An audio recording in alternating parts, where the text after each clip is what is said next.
के मनन के लिए जो पाठ मैंने चुना है वो पाया जाता है उत्पत्ति की पुस्तक उसका 2 अध्याय 18 पद से 25 पद तक। Book of genesis chapter 2 versus 18 to 25। अब आज से एक विशेष और बहुत ही महत्वपूर्ण विषय जिसको मैं आपके सम्मुख आज से लेकर फादर्स डे तक मैं रखूंगा, और वो विषय है स्ट्रॉन्ग फैमिली, मजबूत परिवार,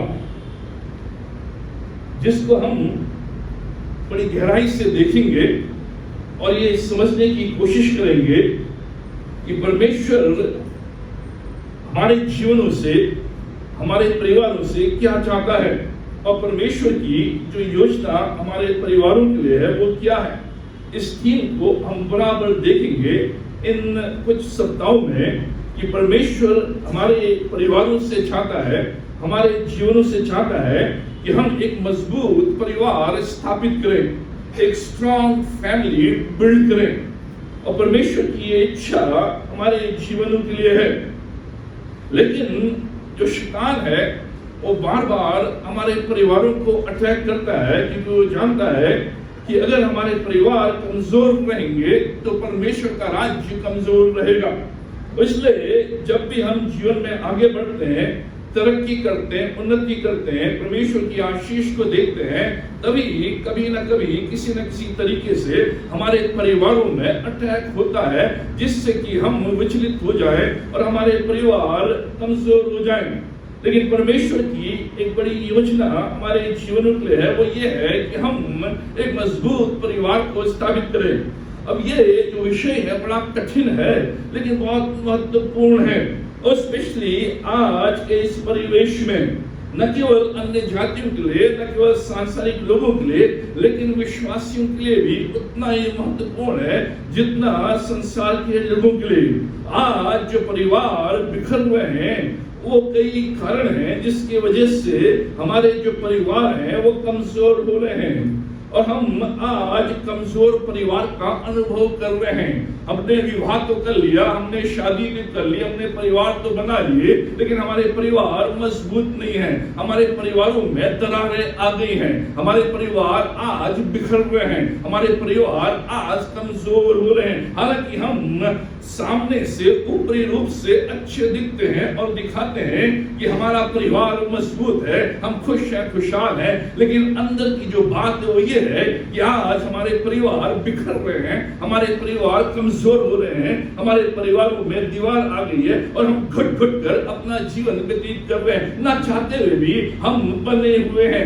ऐसा हमारा जीवन आज हो गया है, इसलिए आज ये बहुत जरूरी है कि हम परमेश्वर के वचन से सीखें और देखें कि कैसे परमेश्वर चाहता है कि अगर आज हम कमजोर भी हो गए हैं, पारिवारिक रूप में बिखर भी रहे हैं और हम देख रहे हैं कि टूट रहे हैं, तो परमेश्वर फिर से हमें मजबूत करना चाहता है।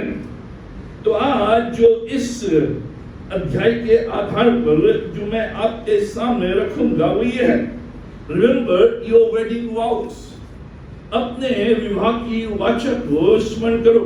अब ये जो संदेश रहेंगे केवल वैवाहिक जीवन के लिए नहीं जिनने विवाह कर लिया है, लेकिन जिनका विवाह होने वाला है, जो परिवार बनाने वाले हैं, जिनके परिवार गठित हो गए हैं, उनके लिए भी जरूरी है कि जब हम आगे चलकर विवाह के बंधन में बनना चाहते हैं, विवाह करना चाहते हैं, तो कैसे परमेश्वर का वचन है जो हमें सिखाता है कि हमें तैयार होना है और एक अच्छे विवाह में हमें बनना है। जो चीज है जो हमें स्मरण रखनी है हमेशा वो ये है कि जो वाचा हमने उस दिन, जिस दिन हमारा विवाह हुआ था, जिस वाचा को हमने परमेश्वर के सम्मुख लिया, परमेश्वर के सामने लिया, उस वाचा को बराबर स्मरण रखें। जिस दिन आप उस वाचा को भूलने लगेंगे, उस वाचा से मुकरने लगेंगे, उस वाचा से दूर होने लगेंगे, आपके परिवार में बिखराव आने लगेगा, आपके वैवाहिक जीवन में बिखराव आने लगेगा, क्योंकि वो वाचा है, वो कवेनेंट है जो मुझे बराबर एक स्ट्रॉन्ग फैमिली के रूप में आगे बढ़ाती है।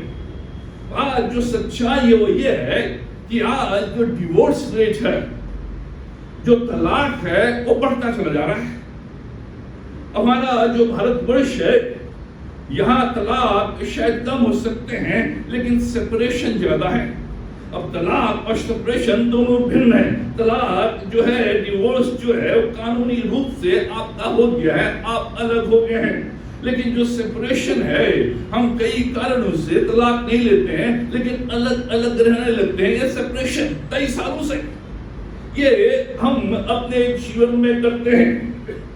अब एक नई जो खोज आई है यूएसए से, और भारत में भी इसका काफी लोग इसको मानते हैं, इस खोज को, कि जो यूएसए में है और भारतवर्ष में भी जो डिवोर्स है वो कम हो रहा है, जो तलाक है वो कम हो रहे हैं। इसलिए नहीं कि हमारी जो शादी है, हमारे विवाह जो है वो मजबूत हो रहे हैं, इसलिए कि लोग शादी कम कर रहे हैं, इसलिए डिवोर्स कम हो रहे हैं आज, न केवल भारत में लेकिन विदेश में भी, क्योंकि लोग आज शादी नहीं कर रहे हैं। जो जवान हैं वो आज शादी में इंटरेस्टेड नहीं है, वो शादी करना नहीं चाहते हैं, इसलिए जो डिवोर्स रेट है वो कम हो रहा है। पिछले 150 सालों की तुलना में यूएसए में और भारत में आधे से अधिक एडल्ट्स शादी नहीं कर रहे हैं। ये खोज, ये सर्वे, जो भी पॉपुलेशन है उस पॉपुलेशन में आधे से अधिक जो जवान हैं वो शादी नहीं कर रहे हैं। 10 में से 4 जो जवान हैं, जो लोग हैं, वो ये विश्वास करते हैं कि मैरिज हैज बिकम ऑब्सोलीट। जो शादी है, जो विवाह है, ये एक पुरानी रीति रिवाज बन गया है, इसमें कुछ रखा हुआ नहीं है। इसलिए तलाक, इसलिए अलगाव, इसलिए जो लोग हैं वो शादी में इंटरेस्टेड नहीं हैं। हम अपने देश में या हम अपने समाज में या अपने चर्च में हम विवाह को तो ना खो रहे हो, हमारे तलाक तो ना हो रहे हो, हमारा अलगाव तो ना हो रहा हो, लेकिन हमने विवाह का आनंद खो दिया है। ध्यान से सोचो, हमने अपने विवाह को तो नहीं खोया है, लेकिन विवाह के आनंद को खो दिया है।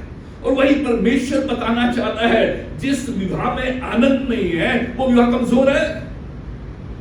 परमेश्वर ने आदम और हवा को इसलिए जोड़ा ताकि इनका जो वैवाहिक जीवन रहे वो आनंद में रहे, क्योंकि जो आदम था वो अकेला था, आनंद में नहीं था, वो परेशान था, वो तकलीफ में था, खोया खोया रहता था, सोता रहता था, वो सब देखता रहता था, कोई आनंद नहीं। लेकिन जो विवाह का जो मूल सिद्धांत है वो ये है कि विवाह का आनंद, जॉय ऑफ मैरिज। आज हम एक साथ तो हो, एक घर में तो हो, एक छत के नीचे तो हो, एक बिस्तरे में साथ तो सोए, लेकिन आनंद नहीं है, विवाह का आनंद नहीं है।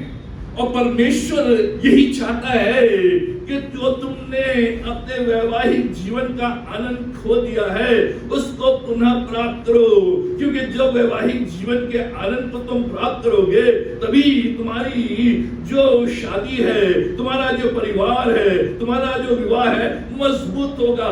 आनंद, जैसे हम अपने उद्धार के आनंद को खो देते हैं, उद्धार तो नहीं खोया है, उद्धार तो है, परमेश्वर ने दिया है, लेकिन आनंद को खो दिया।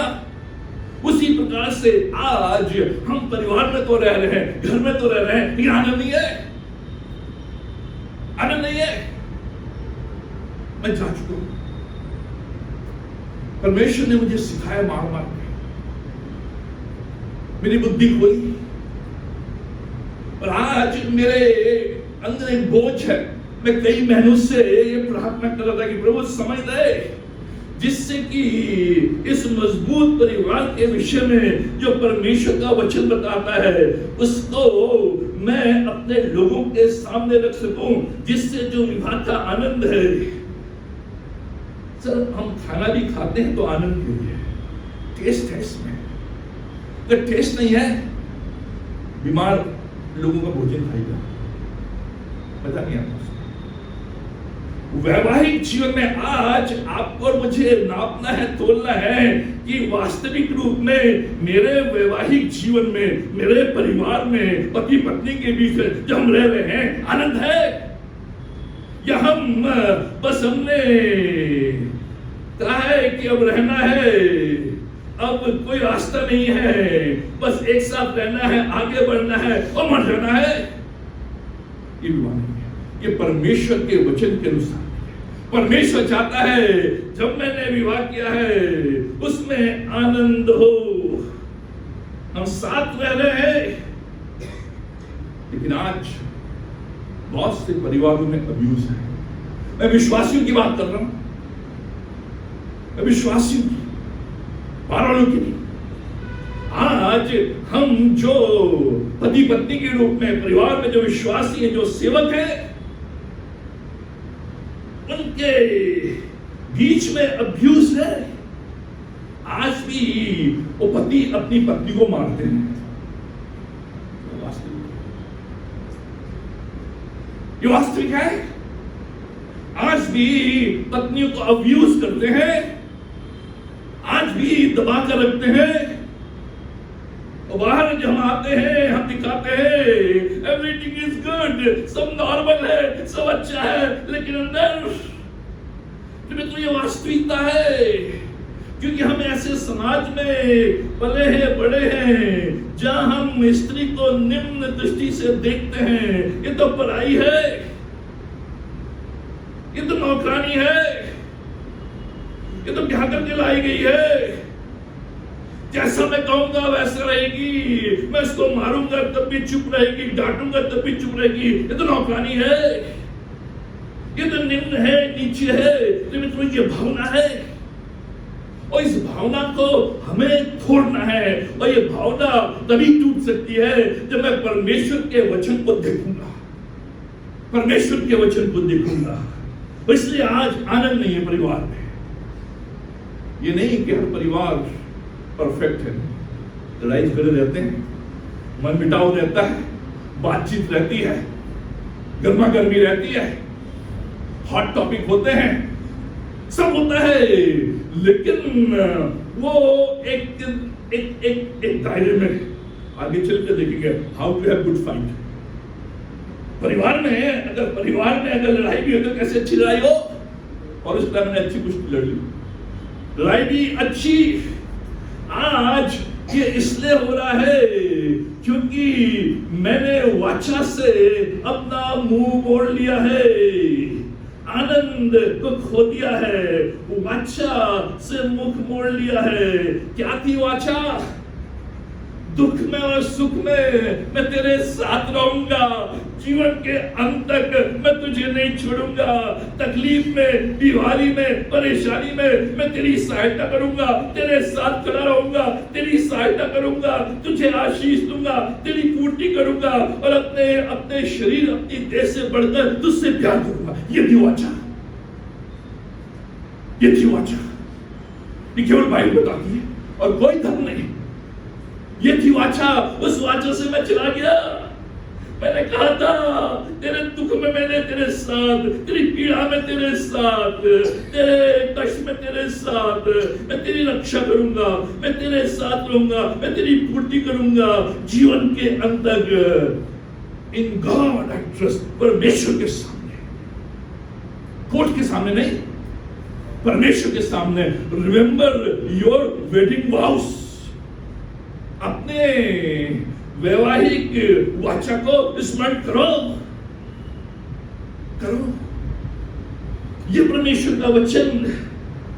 इसलिए बाइबल बताती है कि जो विवाह है आनंद और आदर की बात है। जो विवाह है, जो मैरिज है, वो आनंद और आदर की बात है। ये ऐसी चीज नहीं है जिस विवाह में आनंद और आदर नहीं, वो अपनी वाचा से जो परमेश्वर के सामने कही थी उससे वो भटक गया है। Marriage as it meant to be, जो बाइबल में परमेश्वर बताता है, परमेश्वर का विधान कैसा होना चाहिए, परमेश्वर बताना चाहता है, परमेश्वर अपने वचन में कि कैसे परमेश्वर चाहता था कि हमारा परिवार हो, हमारा वैवाहिक जीवन हो। Because marriage matters to God, we must do marriage his वे।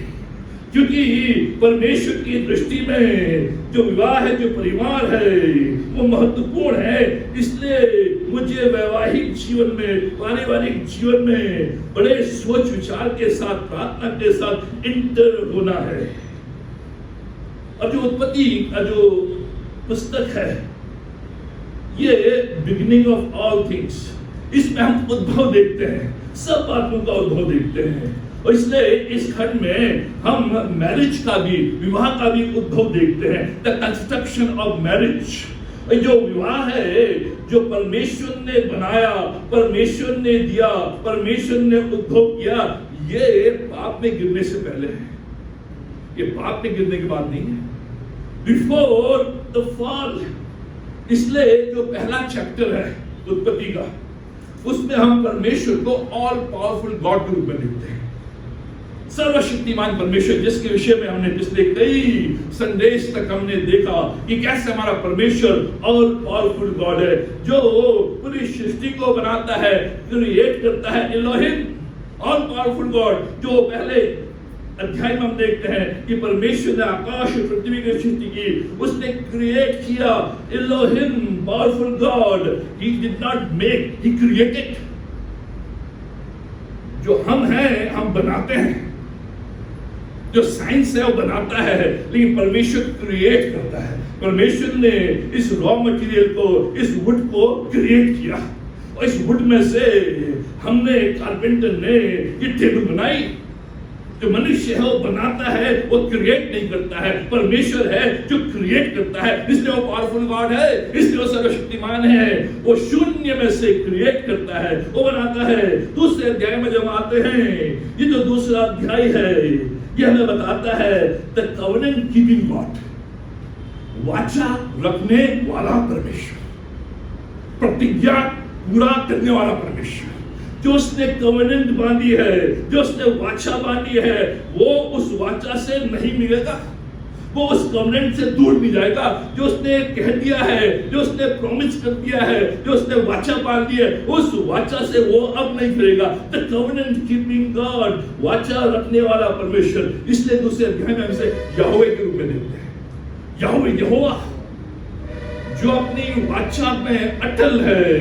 अगर उसने मेरे साथ वाचा बांधी है, मैं मुकर जाऊंगा, लेकिन परमेश्वर नहीं मुकरेगा। अगर उसने मेरे साथ प्रतिज्ञा की है, मैं मुकर जाऊंगा, परमेश्वर नहीं मुकरेगा। और ये हम इस थीम को लेकर, जो पारिवारिक जीवन है, जो फैमिली लाइफ है, उसको देखेंगे कि जो हमारा परमेश्वर है, वो वाचा रखने वाला परमेश्वर है। इसीलिए वो ऑल पावरफुल है, क्योंकि वो अपनी वाचा को नहीं तोड़ता है। विवाह क्या है? वाचा है, कवेनेंट है, यही तो है विवाह। इनकी को मैं नहीं जानता था, इनकी मुझे नहीं जानती थी, माँ बाप नहीं जानते थे, हम नहीं जानते थे। एक वाचा के द्वारा एक साथ आना।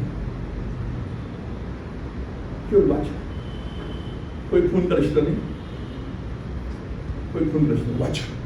जो विवाह है वो वाचा है, कवेनेंट है, कीपिंग कवेनेंट। कि उस वाचा के द्वारा ही हम दोनों एक हुए हैं। अगर मैंने उस वाचा को त्याग दिया, उस वाचा को तोड़ दिया, तो मेरा परिवार कैसे मजबूत हो सकता है, मेरा परिवार कैसे खुशहाल हो सकता है, मेरा परिवार कैसे आगे बढ़ सकता है, मेरे परिवार में कैसे आशीष आ सकती है, क्योंकि मैंने उस वाचा को तोड़ दिया। आज हम खुश हैं क्योंकि परमेश्वर ने अपनी वाचा को नहीं तोड़ा। आज हमारे ऊपर दंड नहीं है क्योंकि परमेश्वर ने अपनी वाचा को नहीं तोड़ा। लेकिन जो विवाह है, जो परिवार है, वो वाचा है। क्या है वाचा? मैं तुझे खुश रखूंगा,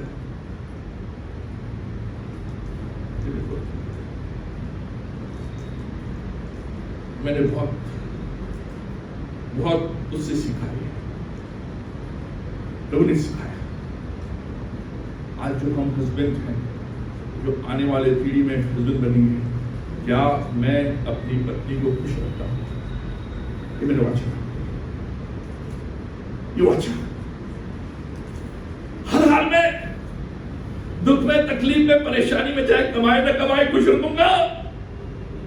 ये वाचा है सर। ये वाचा जो मैंने परमेश्वर के सामने बांधी है, ये जो वाचा ही है जो दो प्राणियों को जो बिल्कुल भिन्न है, बिल्कुल विपरीत है, उनको एक करता है। और जब तक मैं इस वाचा को स्मरण रखूंगा, मेरा वैवाहिक जीवन, मेरा पारिवारिक जीवन, मेरा फैमिली मजबूत रहेगा। ये कोर्ट के सामने, जज के सामने नहीं था, ये परमेश्वर के सामने।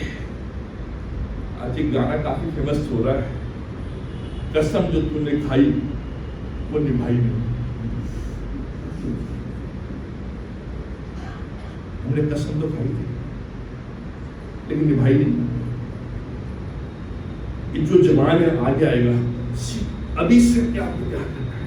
ये जो कसम, ये जो कवनेंट, ये जो वाचा, ये वाचा ही है जो दो प्राणियों को एक करती है। उस वाचा को अगर मैंने परमेश्वर के सामने उस वाचा को खाई है, कसम खाई है, उससे मैं मुकर निभाई नहीं।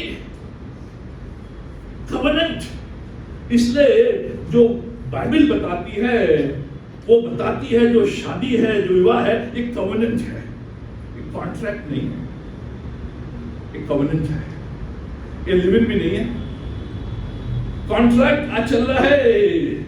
इसलिए आज जो जवान है, जो अच्छा कमा रहे हैं, जो अच्छे रूप में स्थापित हैं, जो कह रहे हैं कि मुझे जरूरत नहीं है, मैं गाड़ी चाहूं गाड़ी खरीद लूं, घर चाहूं घर खरीद लूं, वेकेशन में जाऊं वेकेशन में चले जाऊं, मेरे पास सब कुछ है, तो वो कॉन्ट्रैक्ट लिविंग। ट्राई करके देखते हैं, तुम्हारा मेरे ऊपर अधिकार नहीं, मेरे पास में जो लिविंग रिलेशनशिप है, जो कॉन्ट्रैक्ट मैरिज है, वो कभी भी मैरिज में नहीं बदलेगी। इस वे अगर मैं सोचूं कि मैं 1 साल 2 साल लिविंग में रहकर, कॉन्ट्रैक्ट में रहकर मैं इसको समझूं, इसको जानूं, उसके बाद मैं विवाह करूंगा या करूंगी, कभी नहीं होगा, कभी नहीं। ये बाइबल बताती है और ये प्रैक्टिकल है। जो भी इसमें लिविंग में है, रणबीर कपूर और कैटरीना 1 साल लिविंग में रहे, कॉन्ट्रैक्ट लिविंग में जानते हैं इसके बारे में। ये वास्तविकता है कि बाइबल ही है जो बताती कवनेंट ही है जो आपको मजबूती दे सकती है, आपको आगे बढ़ा सकती है, आपको खुश रख सकती है। मैं बड़ी सोच समझ कर बोलूंगा। आज मैं केवल इंट्रोडक्शन ग्रुप में रहा, मेरे भी 2 बेटे हैं, मैं जिम्मेदारी के साथ बोल रहा हूं। यही तो वाचा है जिसके द्वारा एक लड़की बहू बनकर घर में आती है। हमारा समाज और हम लोग अभी तक समझे नहीं है, बाइबल सिखाती है। इस लड़की ने अपने माँ बाप को छोड़ दिया, अपने घर को छोड़ दिया, अपनी नौकरी छोड़ दी, अपने फ्रेंड्स को छोड़ दिया, अपने चर्च को छोड़ दिया, जिस स्थान पे वो कंफर्टेबल थी वो छोड़ दिया और एक नए जगह आ गई, नए सास ससुर, यहाँ तक कि पति भी नया, मालूम नहीं 2-4 बाद ही मिले, फोन में बातचीत, वो भी नया, घर भी नया, चर्च भी नया, आसपास के लोग भी नए, फ्रेंड्स नहीं, माहौल नहीं। ये आदमी क्या करते हैं उस लड़की के साथ? टॉर्चर।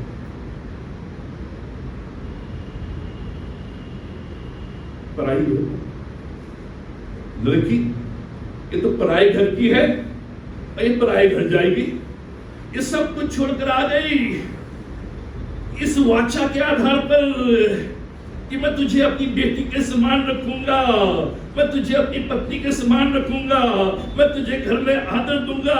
ये सब चीज छोड़कर वाचा के साथ आपके घर में आ गई है और हम ये समझ नहीं पा रहे हैं कि ये लड़की यहाँ नहीं है, सब कुछ नया है और ऊपर से हम उसको ताना दे रहे हैं, परेशान कर रहे हैं, तकलीफ कर रहे हैं। वास्तविकता है, मैं जानता हूं मैं क्या बोल रहा हूं। ये हमारे समाज में, हमारे विश्वासी परिवारों में, मेरे दो बेटे में बड़े जिम्मेदारी के साथ बोल रहा हूं। मित्रों, ये मायके में भी पढ़ाई थी, ससुराल में भी पढ़ाई थी। कैसे घर मजबूत होगा? कैसे घर मजबूत होगा? जब मैंने उसको अपनी बेटी के रूप में स्वीकार नहीं किया, जो वाचा मैंने बांधी थी, अपनी पत्नी के रूप में स्वीकार नहीं किया, जो वाचा मैंने उसके साथ बांधी थी, सब कुछ छोड़कर आ गई, सब कुछ नया। इसलिए बहू बेटे से बड़ी है। बाइबल बताती है जो बहू है वो बेटे से अधिक महत्वपूर्ण है, जो बहू है वो बेटी से अधिक महत्वपूर्ण है। बेचारी अकेले, नंदी, देवर भी, सास भी, ससुर भी पड़े पीछे, कहां जाएगी? क्या करेगी? अगर हम उसको इस रूप में जहां परमेश्वर हमें बता रहा, आगे चलकर जब देखेंगे कि उसको हमने वाचा के रूप में घर में लिया है, उस वाचा को स्मरण करेंगे और ये कि जो बहू है वो बेटे से अधिक है, ये वाचा है, ये कवनेंट है।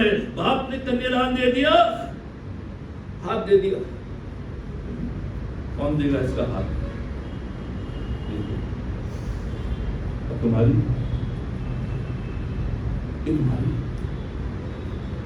इसलिए वो जो लड़की है वो मेरे घर में मेरे बेटे से बड़ी है, मेरी बेटी से बड़ी है। जब ये विचार, ये सच्चाई मेरे परिवार में आती है, तभी मेरा परिवार मजबूत। शादी का पूछा रखते थे, जैसे बहू आती थी, बेटी मैं पिंकी को छोड़ता हूँ, इच्छा भी पूछा, अब तेरा घर वास्तविक रूप में तभी मजबूत। इसलिए मैं यहां कोशिश करता हूं, जो भी लड़की ब्याह कर यहां आती है, अमन जैनी, मैं जैनी से बोलता हूं, you have more right than Aman. Aman से ज्यादा अधिकार है तुम्हारा, शिप्रा, अविनाश से ज्यादा अधिकार है तुम्हारा, रिंकी, अनूप से ज्यादा अधिकार है, अवनी, सुनील से ज्यादा अधिकार है, हीरा, नरेश से ज्यादा अधिकार है। फिर तो मैं कोशिश करता हूं, और ये बाइबल की सच्चाई है। और जितने भी आगे चलकर अपने बेटों को ब्याहने वाले हैं, बहू लाने वाले हैं, फिर तो यहां से शुरू, और जो ले आए हैं और ये सोच रहे हैं, जब से इसका पैर घर में पड़ा, विपत्तियां आ रही,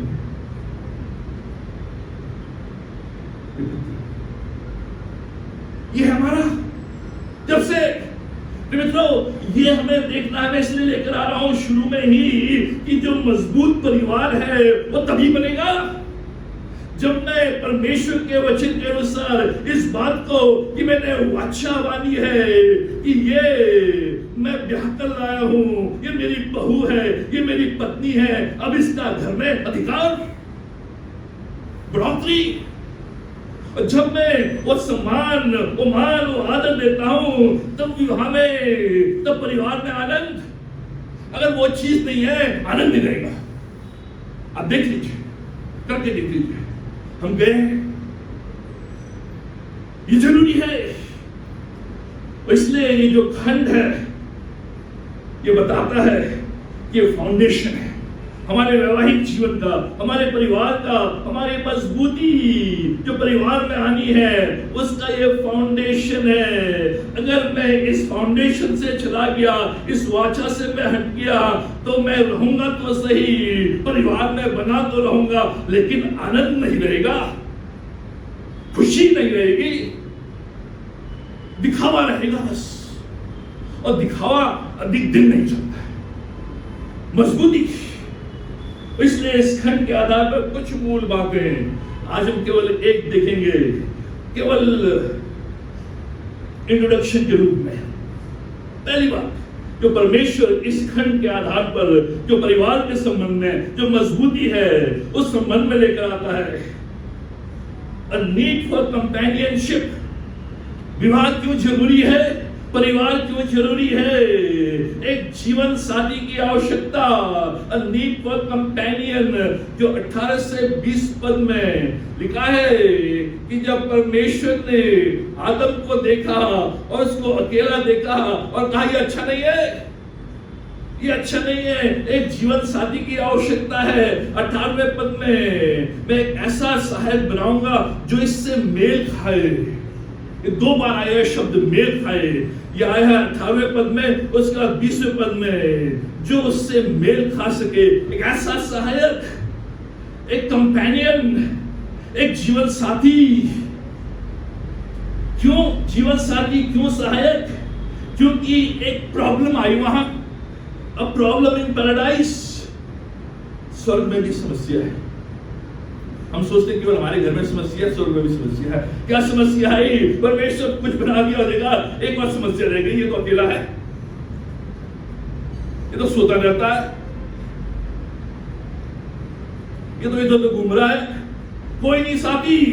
एक प्रॉब्लम। इसलिए परमेश्वर ने 6 दिन तक जितना भी काम किया, उन काम के अंत में परमेश्वर ने कहा इट इज गुड।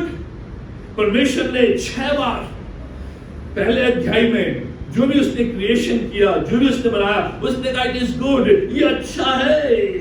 इसलिए जो आदम है उसको उसने काम के लिए रखा। दूसरा अध्याय 15। तब यहोवा परमेश्वर ने आदम को लेकर अदन की वाटिका में रख दिया कि वह उसमें काम करे और उसकी रक्षा करे। परमेश्वर ने उसे काम दे दिया कि वो काम करे, लेकिन काम करने के द्वारा भी वो खुश नहीं है, अकेलापन है। इसलिए 18वें पद में परमेश्वर कहता है, फिर युवा परमेश्वर ने कहा आदम का अकेला रहना अच्छा नहीं है। पहली बार परमेश्वर कह रहा है इट इज नॉट गुड, जबकि सब कुछ परमेश्वर ने किया वो सब अच्छा था, लेकिन जो अब परमेश्वर आदम को देखता है वो कहता अच्छा नहीं है, इसे एक कंपेनियन चाहिए, इसे एक सहायक चाहिए, इसे एक जीवन साथी चाहिए। और ये एक परिवार जिसमें खुश रहे, जिसमें आनंद रहे। सब कुछ आदम के पास है लेकिन आनंद नहीं है, खुश नहीं है, अकेला है, घूम रहा है, झूम रहा है। कभी किसी बिल्ली के साथ खेल रहा है, कभी किसी कुत्ते के साथ, कभी हाथी के साथ, लेकिन अंत में फिर अकेला, परेशान। जीवन साथी चाहिए। God's conclusion कि इसे जीवन साथी चाहिए। इसलिए परमेश्वर उसको हरी नींद में डाल देता है, एक आवश्यकता देखता है। आवश्यकता क्या है? कि उसे जीवन साथी चाहिए। परमेश्वर की योजना आरंभ से ही, क्या सोसाइटी कहती है, क्या कल्चर कहता है, क्या कोर्ट कहता है, ये नहीं, लेकिन क्या परमेश्वर कहता है। परमेश्वर की इच्छा आरंभ से ही कि एक जीवन साथी, एक परिवार, एक वैवाहिक जीवन, ये परमेश्वर की इच्छा आरंभ से ही। क्योंकि परमेश्वर जानता है कि जो कंपेनियनशिप है वो केवल और केवल पति पत्नी के बीच में ही हो सकती है और जगह नहीं हो सकती है। जो साथी है, जो भावनाओं का जो मिलन है, जो भावनाओं का मिलन है, जो फीलिंग्स हैं, जो प्रेम है, जो एक साथी की जो आवश्यकता है, एक कंपेनियन की आवश्यकता है, वो केवल वैवाहिक जीवन में ही पूरी हो सकती है और कहीं नहीं। फ्रेंड्स हो सकते हैं, सब कुछ था इसके पास, लेकिन कंपेनियनशिप इसलिए वैवाहिक जीवन जरूरी है कंपेनियनशिप के लिए, जीवन साथी। ये है जीवन साथी। हाथी मेरा साथी नहीं, लेकिन वाइफ मेरा साथी, कंपेनियनशिप। और जब तक कि वो कंपेनियनशिप मेरे जीवन में नहीं आएगी, मैं आनंद नहीं। इसलिए परमेश्वर ने वो चाहा, परमेश्वर ने वो देखा एक हेल्पर के रूप में, एक सहायक। जब जो शब्द यहाँ पर आया हेल्पर और सहायक, ये मतलब है कि जो उससे मेल खाए, जो उसकी कंपनी में रहे। ये जो हेल्पर, ये जो सहायक, जो शब्द यहाँ पर है, यह पूरक, ये आदम को पूरा करेगी। आदम अभी पूरा नहीं है। जो हेल्पर है ये नौकर नहीं है, ये नौकरानी नहीं है, ये मुझसे नीचे नहीं है। ये जो हेल्पर है, ये जो सहायक है, ये पूरक है। जब तक जीवन साथी मेरे जीवन में नहीं, तब तक मैं अधूरा हूं। परमेश्वर ने देखा आदम को मैंने बनाया तो सही, लेकिन ये अधूरा है। इसको पूरा केवल हवा कर सकती है, स्त्री कर सकती है। पूरक है, वो केवल आपसे नीचे नहीं है, वो आपके अंदर नहीं है, लेकिन आपको पूरा करती है। पूर्ति, कंप्लीट, कंप्लीटर, कॉरस्पॉन्डिंग और परफेक्ट फिट। परमेश्वर ने सोचा शायद हाथी के साथ फिट हो जाए, नहीं हुआ। तो शायद ये फ्रेंची के साथ हो जाए, वही एक परफेक्ट फिट। मैं इसलिए बता रहा हूं क्योंकि क्या हमारे कल्चर में हम पत्नी को वो स्थान नहीं देते। यहां तक कि जो विश्वासी लोग हैं, यहां तक कि जो सेवक लोग हैं, जो स्थान परमेश्वर का वचन देता है, जब उस स्थान को मैं देना आरंभ करूंगा, तभी मेरे वैवाहिक जीवन में आनंद, तभी मेरे परिवार में मजबूती। अगर मैं उसको केवल नीचा देखूंगा, केवल पकाने वाली देखूंगा, कपड़े धोने वाली देखूंगा, पानी लाने वाली देखूंगा, और मेरे कहना मानने वाली देखूंगा, आनंद रहेगा। पूरक वही है जो मेरे अंदर कंपेनियनशिप लेकर आती है, पूरक लेकर आती है, मुझे कंप्लीट करती है। इसलिए भजन संहिता उसका 46 अध्याय उसके पहले पद में परमेश्वर इसी शब्द को अपने लिए इस्तेमाल करता है। लिखा है परमेश्वर हमारा शरण स्थान और बल है। ध्यान से, संकट में अति सहज से मिलने वाला सहायक। मैं तेरे लिए एक सहायक। परमेश्वर संकट में अति सहज से मिलने वाला सहायक है। जब भी मेरे जीवन में कठिनाई आती है, सबसे आसानी से जो मिलती है, मेरे माँ बाप नहीं मिलते, मेरे भाई बहन नहीं मिलते। परमेश्वर संकट विमोचक, क्योंकि ये जो ये पुरुष था, ये संकट में था, समझ में नहीं आ रहा था कि आज दाल बनाओ तो कैसे बनाओ, रोटी बनाओ तो कैसे बनाओ। तो कितने दिन हो गए खाया नहीं, भाई ये इन्हीं लोगों का खाता रहता हूं मैं, कुछ गड़बड़ हो गया पेट। संकट में अति सहज से मिलने वाला संकट विमोचक। सर पत्नी की वैल्यू को समझे, पत्नी की वैल्यू को समझे, स्त्री की वैल्यू को समझे। बहुत सालों बाद मुझे समझ में आई, लेकिन आप शुरू में भी ऐसी था, लेकिन परमेश्वर को समझ में आया। और जब से समझ में आई, सर जीवन आनंद से भर गया। परिवार में आनंद, विवाह में आनंद, जीवन में आनंद, न खाने की चिंता न पीने की चिंता, क्योंकि समझ में आ गया कि पत्नी की वैल्यू क्या है। वो संकट विमोचक है, अति सहज से मिलने वाली है, वही है जो मुझे पूरा करती है, वही है जो मुझे कंप्लीट करती है। And ever present help in trouble, जो इंग्लिश में आया है, ट्रबल में हमेशा सप्लाइज व्हाट इज लैकिंग। ये जो हेल्पर शब्द है, वो जो भी मेरे जीवन में लैक हो रहा है उसको सप्लाई करती है, ये इसका अर्थ है। A partner in life, partner in life, मेरे समान, हालांकि मुझसे बिल्कुल भिन्न, क्योंकि ईच नीड ईच अदर। अब ध्यान सुने, परमेश्वर ने आदम को जूलॉजी प्रोजेक्ट दिया था, मतलब किंगडम प्रोजेक्ट। पूरा इंसान बना दिया, सारा जो सब इस डिपार्टमेंट में हेड हुआ, सारे जो एनिमल है तुम्हारे अंदर है। लेकिन परमेश्वर उसकी आवश्यकता को जानता था, लेकिन परमेश्वर ने डिले किया। ध्यान से सुनिए, बहुत ध्यान से, परमेश्वर वचन है। परमेश्वर ने सारे प्राणी को बना दिया, सब कुछ बना दिया। उसके बाद इसको एक project, you are the owner. अब आप इस प्रोजेक्ट को देखो, काम में व्यस्त, लिखा पढ़ी जो भी करना है, जिसको जहां डालना है, नाम देना, सब। लेकिन परमेश्वर जानता था इसकी आवश्यकता है, कंपेनियनशिप। परमेश्वर ने डिले किया, डिले। तो परमेश्वर सबसे पहले आदम और हवा बना था, लेकिन परमेश्वर इसकी आवश्यकता को जानता था। जानने के बावजूद परमेश्वर उसको डिले करता है, उसमें देरी लेके आता है, so that he appreciates when he receives the woman, ताकि वो जब उससे मिले उसकी वैल्यू को समझे। और लिखा है जैसे ही परमेश्वर आदम के सामने हवा को लेकर आया, मैंने कहा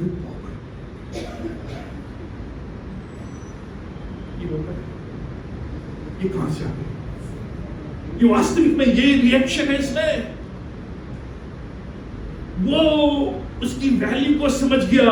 ये परमेश्वर ने उसको अप्रिशिएट, उसने अप्रिशिएट नहीं किया हाथी बनाए क्या, उसने अप्रिशिएट किया कि परमेश्वर इतनी देरी हो गई थी, इतना समय लग गया था, लेकिन तू वो लेके आया जो मुझे जरूरत है। इसलिए मैं इससे नारी कहूंगा, इससे वुमन कहूंगा, क्योंकि मेरी हड्डी में से है, मेरी मांस में से है, और ये मेरे जीवन का ही अंग है। ध्यान से, जो आपकी पत्नी है आपके जीवन का अंग है। आप अपने अंग में थोड़ा भी दर्द होता है, आपको महसूस होता है, महसूस होता है। जब आप अपनी वाइफ को थप्पड़ मारते हो, महसूस नहीं होता। आप मारी हो थप्पड़ में, आपको दर्द होता है। मेरे मांस में की मांस, मेरी हड्डी में की, ये मेरा अंग है। अगर मेरे अंग में कांटा चुभता है तो मुझे दर्द होता है। अगर मेरी पत्नी को कांटा चुभता है तो मुझे दर्द होता है। अगर उसको आवश्यकता होती है तो मुझे उस बात का दर्द होता है। ये इसका अर्थ, ये इसका अर्थ ये बाइबल बताती है। और कुछ इसलिए इसको गंभीरता से जो शादी में है और जो शादी करने वाले हैं, तभी आपका परिवार आनंद से ही परमेश्वर डिले करता है। While we wait, God is doing wonderful things, something wonderful। परमेश्वर उस दौरान अपना काम बराबर करता है जब हम वेट कर रहे हैं। जब मैं इंतजार कर रहा हूं, परीक्षा जो भी है उसका मैं इंतजार कर रहा हूं, इस दौरान परमेश्वर सोया नहीं है। परमेश्वर कुछ ना कुछ कर रहा है। परमेश्वर के दिमाग में चल रहा है कि मैं कैसे, किस समय में इसको वो चीज दूं जो इसकी जरूरत है। बराबर कर रहा हूं, ठीक समय में जो उत्तम है वो ला कर देता है। परमेश्वर डिले इसलिए करता है कि तैयार करें। ध्यान सुनिए,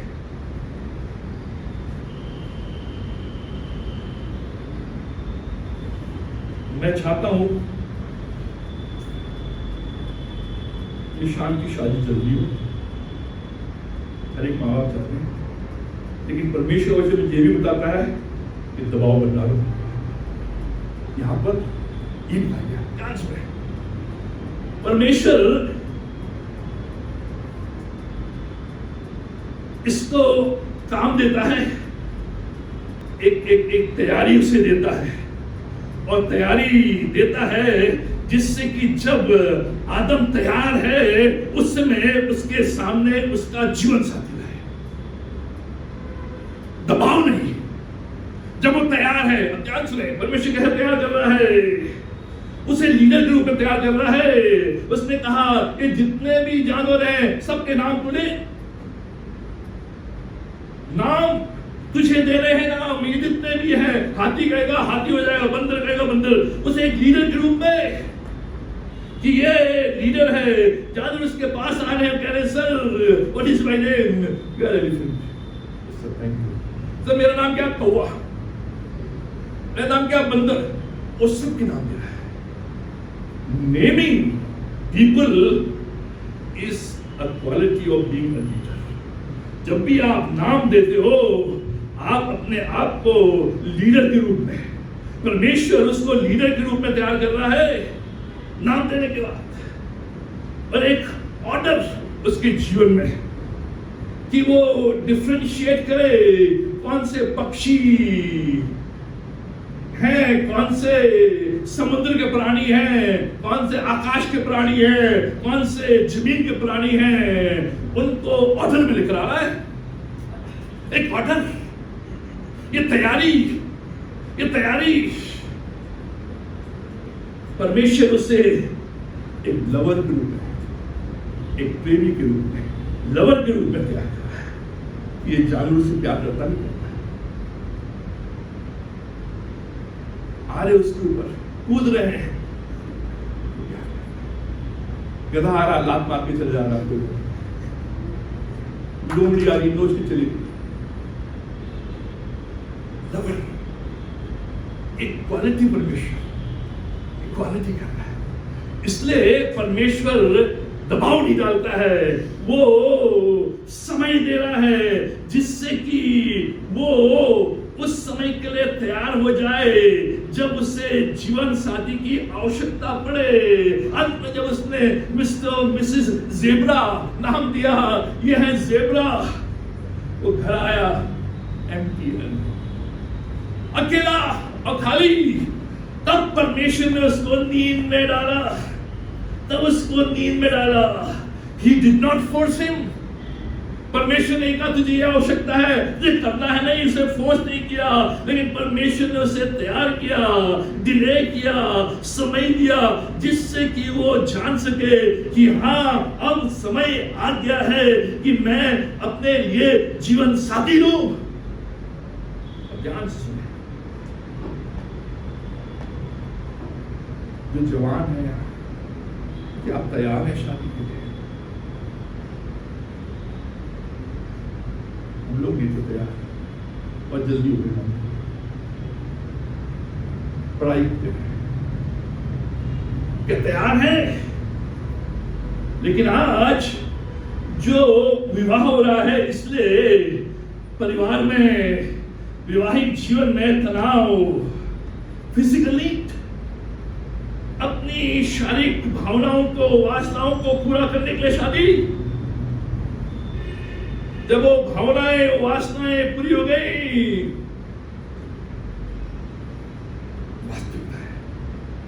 तैयार नहीं है, लेकिन जो वासनाएं हैं शारीरिक, उनको पूरा करने के लिए शादी क्यों? चूल्हा चौकी, घर में खाना बनाने वाला कोई नहीं है, स्विगी करते करते परेशान हो गए, बेटा शादी कर ले, कम से कम आएगी, खाना तो बनाएगी। चूल्हा चौकी करने के लिए, खाना बनाने के लिए नौकरानी थोड़ी हो, क्योंकि हमने इसलिए उसको लिया, तैयार तो नहीं था ना वो थी, लेकिन इसलिए कि घर में खाना बनाएगी, खाना मिलेगा, पानी मिलेगा और बर्तन धुलेंगे, इस भाव से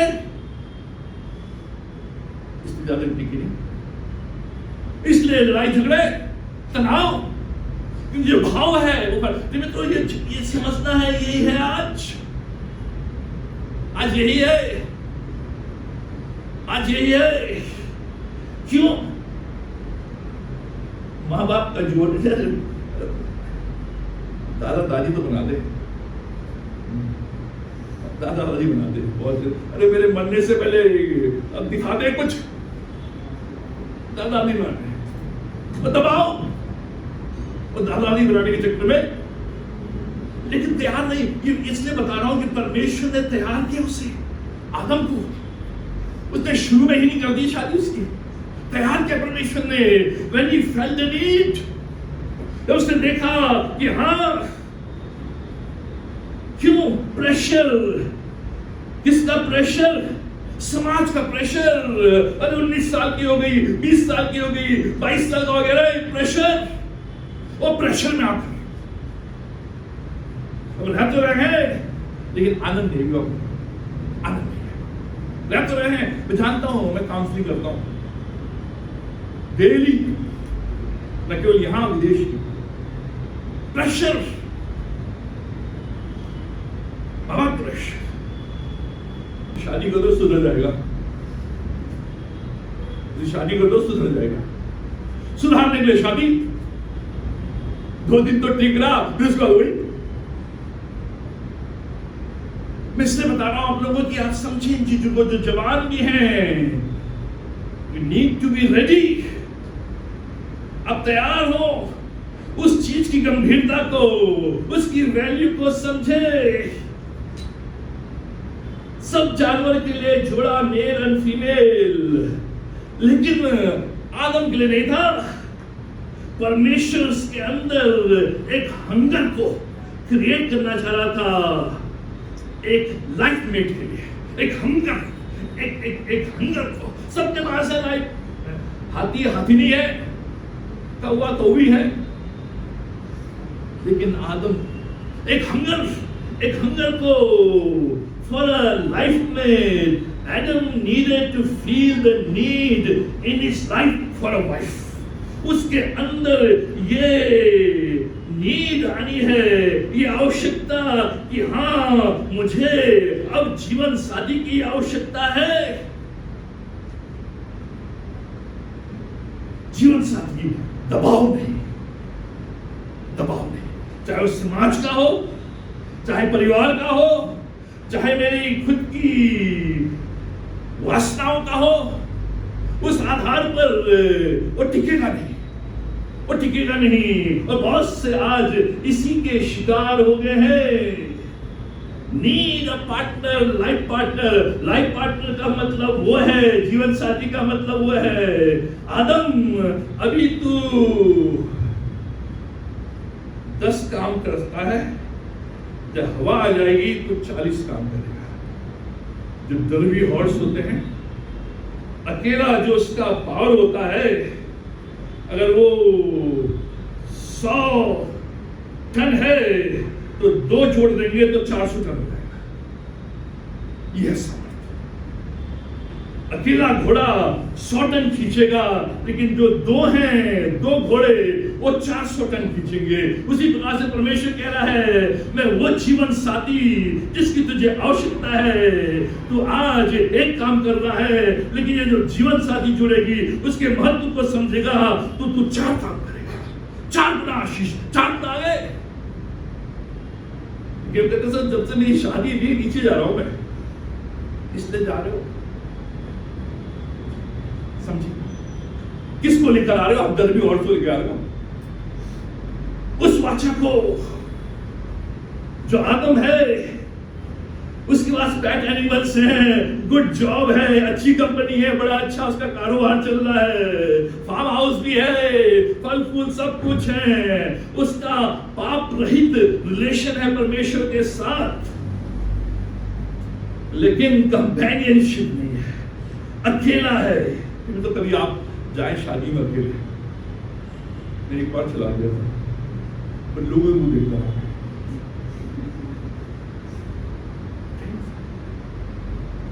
लेकिन जब वाइफ साथ में होती है, अकेले जाओ, देखते साथ में ये एशिया सब कुछ है, लेकिन कंपेनियनशिप नहीं, वो जीवन साथी नहीं।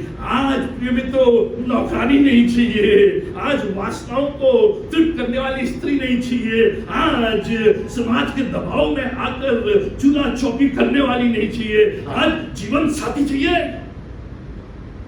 जीवन साथी जो मेरे साथ, मेरे बराबर और घर में मुझसे अच्छी, जब ये मेरे जीवन में, मेरे परिवार में, तब जीवन में आशीष।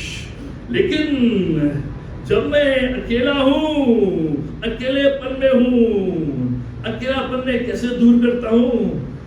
मूवीज देख, गंदी गंदी तस्वीर, ड्रग्स, स्मोकिंग, रेव पार्टी, इसमें चले गए। शादी के बाद भी क्यों? क्योंकि जीवन साथी नहीं है। आपने विवाह तो कर लिया है लेकिन अभी भी अकेले हैं। तो इस भरे गार्डन में जो आदम है वो अकेला महसूस कर रहा है।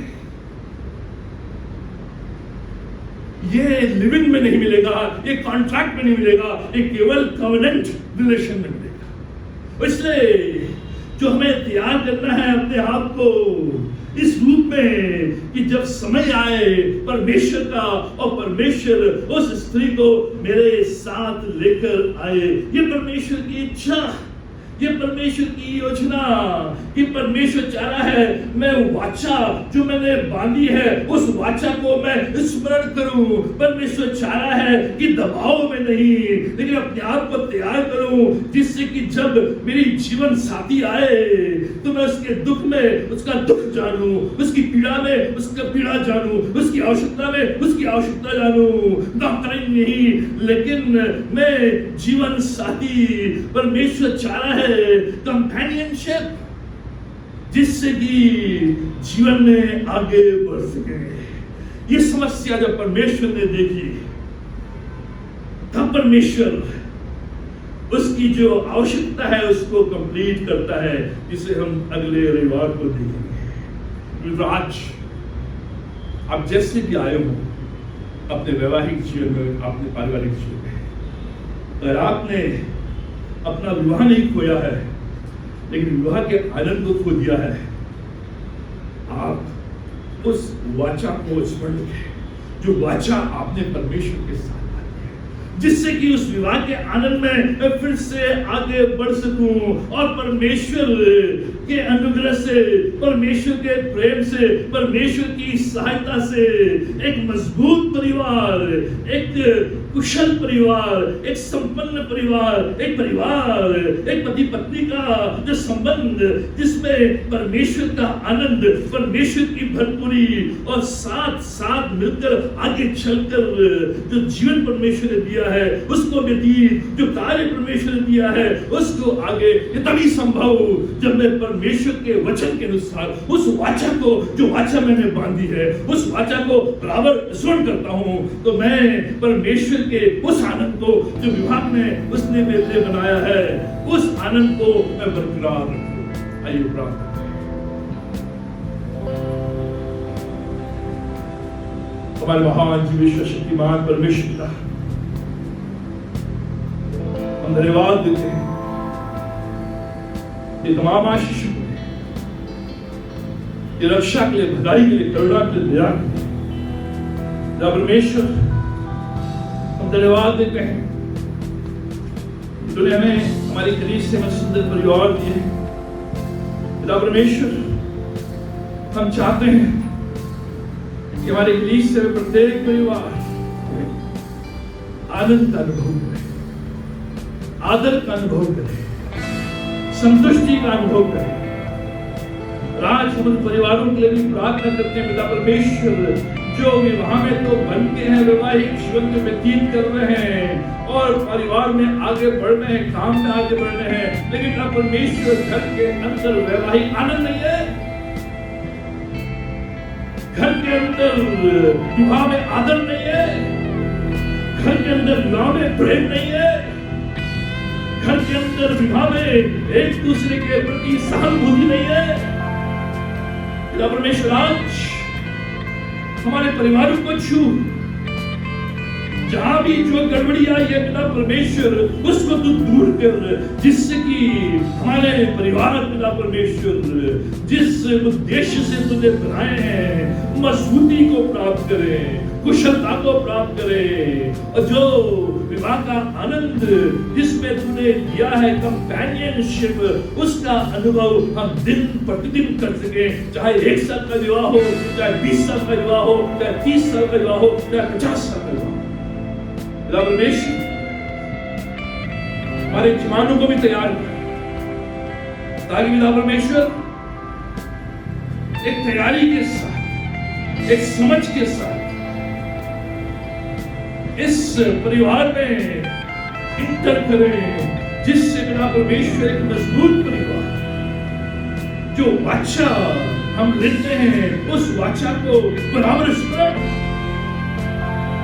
जब भी मेरे जीवन साथी के कांटा लगता है दर्द मुझे, जब भी उसकी कोई आवश्यकता मुझे अनुभव, परमेश्वर इस दिल के मिलन को, इस भावनाओं के मिलन को तो उत्पन्न कर, जिससे कि तेरा वचन जिस प्रकार कहता है विवाह आदर की बात समझी जाए, विवाह आनंद की बात समझी जाए। आज हमारे परिवारों को छू, हमारे जीवनों को छू, और जो भी हुआ है पिता परमेश्वर यीशु के नाम से दूर, एक नई ताजगी, एक नया आनंद, एक नया जोश, एक नई स्फूर्ति, जिससे कि जीवन में आनंद के साथ हमारी सहायता, रक्षा और हम प्रार्थना करते हैं प्रियों के लिए जो आज तेरे भवन में आए हैं, उनकी वेदनाओं को जानता है, उनके मनों के उथल पुथल को जानता है, व्याकुलता को जानता है, रोग और कष्टों और बीमारियों को जानता है। परमेश्वर समस्त विश्वासियों को, समस्त लोगों को तेरे हाथों में लाकर सौंपते हैं, और तू पिता परमेश्वर अपने सामर्थ्य हाथ के द्वारा, अपने छिले हुए हाथ के द्वारा छू, जिससे जिस चीज की आवश्यकता है, जिस चीज का उन्हें उपाय चाहिए, तो उसे दे। जिससे जब आज यहाँ से जाते हैं इस आश्वासन के साथ, इस भलाई के साथ, इस बड़े कार्य के साथ कि प्रभु ने उनके आंखों की आंसू को पोंछा है, प्रभु ने उनके हृदय की प्रार्थनाओं को सुना है, प्रभु ने उनके शरीरों को छुआ है, प्रभु ने उनके आत्माओं को छुआ है, प्रभु ने उनके परिवारों को छुआ है, प्रभु ने उनके कार्यों को छुआ है, प्रभु ने उनके समस्त व्यवसाय को छुआ। परमेश्वर एक बड़े रिलीफ के साथ, एक बड़ी स्वतंत्रता के साथ, एक बड़ी आसानी के साथ, एक बड़े विश्वास, एक बड़ी भरपूरी और आशीष के साथ यहाँ से जाए। इस बात को जानते हैं कि जब वो यहाँ से जाते हैं, प्रभु उनके साथ, उनकी सहायता, रक्षा और उनकी देख रेख करेगा, और जहाँ कहीं परेशानियां तकलीफें आती हैं, प्रभु उनके साथ है। परमेश्वर सहायता, रक्षा यहाँ से विदा होते हैं, ये आशीष हमारे साथ, ये सब कुछ अपने उद्धारकर्ता प्रभु यीशु मसीह नाम में मांगते हैं। प्रभु यीशु मसीह का पिता परमेश्वर का प्रेम और पवित्र आत्मा की संगति हम सबों के साथ आज हमेशा तक बनी रहे।